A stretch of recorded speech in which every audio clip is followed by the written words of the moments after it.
नमस्कार, मैं जितेंद्र चौधरी। आप देख रहे हैं द डेजर्ट डायलॉग्स। हमारे साथ महिला शक्ति है, निर्मला जी मौजूद है, जो लगातार इस धरने में महिलाओं के साथ कंधे से कंधा मिलाकर लगी हुई है।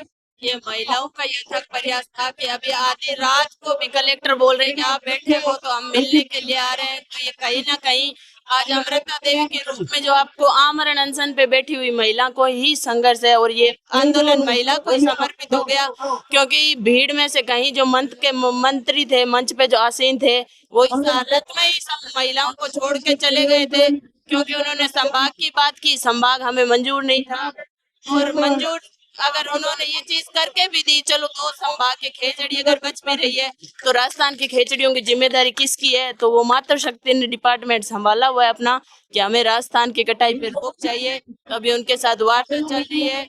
अगर अभी दो संभाग मिले भी हैं, तो उनको समाज के लोगों को, ये साधु संतों का क्या निर्णय रहे वो उन पे छोड़ा हुआ है। बाकी मातृ शक्ति आज नहीं मैं हिली यहाँ से। मैं नतमस्तक हूं उन सारी मातृ शक्तियों को जिन्होंने ये बीड़ा उठाया और इसको सफलता के कगार पे लेके आई। सारी बातें लोगों ने आपसे पूछी, कई इंटरव्यूज हुए, पर्यावरण, खेजड़ी, माँ अमृता देवी बिश्नोई, लेकिन आज जो मंजर यहाँ पर था, एक बार के लिए जिनका आप सम्मान करते हैं, चाहे संत हो, चाहे मंच पर आसीन लोग हो, जो इतने दिनों तक धरने में आपके साथ थे, लेकिन एक बार के लिए जब उन्होंने हामी भरी, तो जो आंखों में नीर बह रहा था प्रत्येक महिला के, जो रोष था, कैसा महसूस कर पा रही थी? आपको एक बार के लिए नहीं लग रहा था कि जो सपना देखकर हम चले थे कानून का, कहीं ना कहीं वो टूट ना जाए? वो एक वेदना थी जो आप मतलब बाहर दिखा भी नहीं सकते हो, क्योंकि कहीं ना कहीं संघर्ष के पीछे जो लोग हैं, अगर अपने लीडर को हारते हुए देखते हैं तो उनमें वो आक्रोश बन जाता है कि अगर ये रो रहा है और जिसके लिए हम लड़ रहे हैं, या जिनको बचाने के लिए हम लड़ रहे हैं, या हमारे सामने जो खड़ा हुआ है जिसने आवाज उठाई है, उसके आंसू देख के उनको हार महसूस होने लगती है। लेकिन जहां मैंने ये हालात देखा ना ये अंदर गहरी इतनी वेदना, पीड़ा भर गई थी मन के अंदर, कि ये दर्द कितने सालों से दबा हुआ था, जो प्रशासन के रवैये की वजह से आज हम धरने पे बैठ के, और हर माता बहने के दिल में यही था कि अगर ये संघर्ष सफल हो जाता ना, तो इन आंसुओं का कुछ मोल था। नहीं, वो आंसू भी उन्होंने बेमोल कर दिए हुए हैं। आज यहाँ पर जो भी महिलाएं बैठी है, एक बार के लिए हमेशा से ये रहा है कि हमें नेतृत्व के लिए कोई नेता चाहिए, कोई व्यक्ति चाहिए, कोई पुरुष प्रधान सोसाइटी है। क्या आज सारी महिलाओं को ये क्लियर हो गया कि हमें किसी नेता की जरूरत नहीं है? कि राजस्थान की ये वीरांगनाएं जो यहाँ बैठी है इतने दिनों से, कोई भी यहाँ पे फ्री नहीं है, सब अपने काम धाम छोड़कर आई है, अपने बच्चों को, अपने परिवार को। उन्हें किसी नेता की जरूरत नहीं है नेतृत्व के लिए, वो अपनी आवाज सक्षम है उठाने में। बिल्कुल। और यहाँ सबसे बड़ी बात ये थी कि सब एक मंच की तरफ देख रहे थे ना, यहाँ सोशल मीडिया यूज हो रहा था। जो दिन भर अगर रीलों में भी जिनका टाइम जा रहा था, उनकी आंखें भी उधर ही थी कि आज हमारे पास शांतिपूर्ण रवैया आएगा, और जो आंदोलन हमने शुरू किया ना, उसको हम गर्व से कह पाएंगे कि हम जीत के और लड़के खत्म करके आए।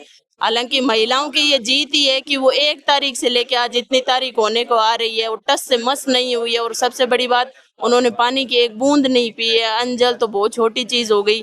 तो अब उनको ये पता है कि अगर महिला उतरती है ना, तो अपने घर परिवार से लेके और वो देश की बागडोर से लेके समाज की बागडोर डम संभालने में सक्षम है। और आज ये सारी महिलाओं की जीत है। 11:30 बजे भी प्रशासन बोल रहा है कि हम वार्ता करने के लिए आ रहे हैं, क्योंकि महिलाओं ने ही कहीं ना कहीं ये डट के खड़े होने की जिम्मेदारी संभाल के रखी थी। एक बार के लिए जब मंत्री जी ने संत जनों का जो है अनशन, जो है अन्न जल त्यागने वाला, तोड़वाया पानी पिलाकर, तो उस समय महिलाएं तटस्थ थी पूरी तरीके से। एक मैसेज लोगों में सोशल मीडिया के माध्यम से हो या तमाम तरीके जो रील्स वायरल हुई दिन में, गया कि ये आंदोलन शिथिल पड़ चुका है, कमजोर पड़ चुका है, धीरे धीरे लोग कम हो रहे हैं। तो एक मैसेज आप लोगों की तरफ से कि कितना लंबा ये आंदोलन जा सकता है अगर राज्य सरकार ये कानून नहीं लाती? अभी आप देख रहे हो क्या टाइम हो रहा होगा, अनुमानन मुझे लग रहा है 12 बज रहे होंगे। अगर और हम यहाँ इंटरव्यू अगर कर रहे हैं और आप ये महिला शक्ति देख रहे हो, पहला मंजर है राजस्थान में, शायद 12 बजे राजस्थान की नारी यहाँ पर घूंघट में भी बैठी है धरने पे। बिल्कुल धरने पे बैठी हुई है। और उसमें भी सबसे बड़ी बात है, हम फिर वैसे ही जोश में बैठे हुए हैं। जो मंच पे आज दिन में हुआ, वो कहीं ना कहीं एक बरगलाने वाला था, और बरगला के उन्होंने ये काम किया जो हमारे साधु संतों का नहीं था। वो इस चीज को नहीं करना चाहते थे। उनको जो चीज बताई वो चीजें अलग थी। हालांकि प्रशासन उनके साथ अब उस टाइम से लगातार वार्ता में लगा हुआ है। और आप साधु संत देख रहे हो, उसी उसी मतलब संवेदना से, उसी पीड़ा से, उसी वेदना से भी अभी रात को 12 बजे हमारे सामने पंडाल पे बैठे हुए हैं।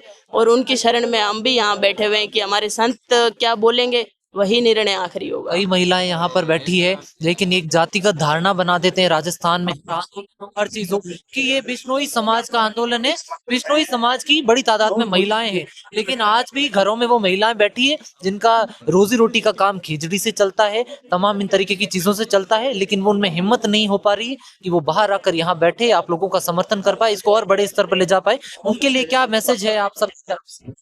ये नहीं है इस आंदोलन में, आज हरियाणा से लेके पंजाब से लेके गुजरात तक की भी माताएं यहाँ पे है, जो मुझे कल रात को आके बोल रही है कि हम आपको दीदी पता है पंजाब से आए हैं। तो सोचो वो अगर ट्रेन में सफर करके आई है पंजाब से 6 महिलाएं, तो उन्होंने कहीं ना कहीं अपना सब त्याग के और ये समाज के लिए और खेजड़ी वृक्ष के लिए, जो समी वृक्ष है हमारा भगवान का बनाया हुआ, कि इसके लिए हमें प्राणों की आहुति देनी है। और गर्व का विषय ये है कि इसमें 36 कौम के लोग हैं। इसमें आज आपको पंडाल में विश्नोई समाज अकेला नहीं दिख रहा, और जहाँ 36 कौम सड़क पे सो रही है ना, तो अच्छी अच्छी सरकार की नींद उड़ जाती है। तमाम तरह की बातें हैं, हमारे इमोशंस की बातें हैं, हमारे पर्यावरण की बातें हैं। या तो पेड़ों के लिए जान हजारों सालों पहले माँ अमृता देवी बिश्नोई ने दी थी 363 लोगों के साथ, या फिर आज यहाँ पर लोग बैठे हुए हैं। लेकिन घूम फिर के बात वहीं आती है कि राज्य की सरकार है, एक मुख्यमंत्री है, एक मंत्री यहाँ आज आए हैं। आपको क्या आशा और उम्मीद है कि क्या ये सरकार जो अब तक इतने दिनों से हठ धर्मिता पर है, इतना बड़ा जनसैलाब देखकर भी, क्या वो ये कानून लाएगी? कानून तो लाना पड़ेगा उनको, और कानून इसलिए लेके आना पड़ेगा कि वो उनका भी तो है। खाली किसी समाज की लड़ाई का तो वो नतीजा नहीं है। जब वो छोटी छोटी चीज के लिए इतने बड़े बड़े दंड बना देती है, तो ये तो राष्ट्रीय धरोहर है। आज मुद्दा हमारे सामने यही आया था कि संरक्षण करेंगे, तो संरक्षण तो उनका जिम्मेदारी के अंदर आता है, उनको संरक्षण मजबूरी है उनकी, करेंगे। क्योंकि कागजों में दर्ज है कि राजस्थान का राष्ट्रीय वृक्ष जो है वो खेजड़ी वृक्ष है। तो संरक्षण की बात को हमने अस्वीकार की, और हमारी मांग ये थी कि इसकी कटाई पे पूर्णतः प्रतिबंध लगना चाहिए। तो ये बात सरकार को इस सत्र में, आज हमने भजन लाल जी का जो सीएम साहब का इंटरव्यू देखा, उसमें उन्होंने बोला है कि इस पे पूर्णतः प्रतिबंध लगाया जाएगा, और हम इसमें इस सत्र में ही इसको पास करेंगे। तो ये उनका नैतिक दायित्व भी बनता है कि जो इतनी समाज के लोगों की भावनाएं सीएम साहब के साथ जुड़ी हुई है, तो सीएम साहब को जनता के बीच ही रहना है। तो ये उनके लिए भी जिम्मेदारी बन जाती है, और उनका नैतिक दायित्व ये है कि लोगों की भावनाओं को समझे और इसको रोका जाए। कहीं ना कहीं आपकी इस आंदोलन की गूंज जयपुर और विधानसभा तक पहुंच रही है, तो बहुत बहुत शुभकामनाएं इस आंदोलन को। हम सब चाहते हैं, पूरा राजस्थान चाहता है कि खेजड़ी बचे।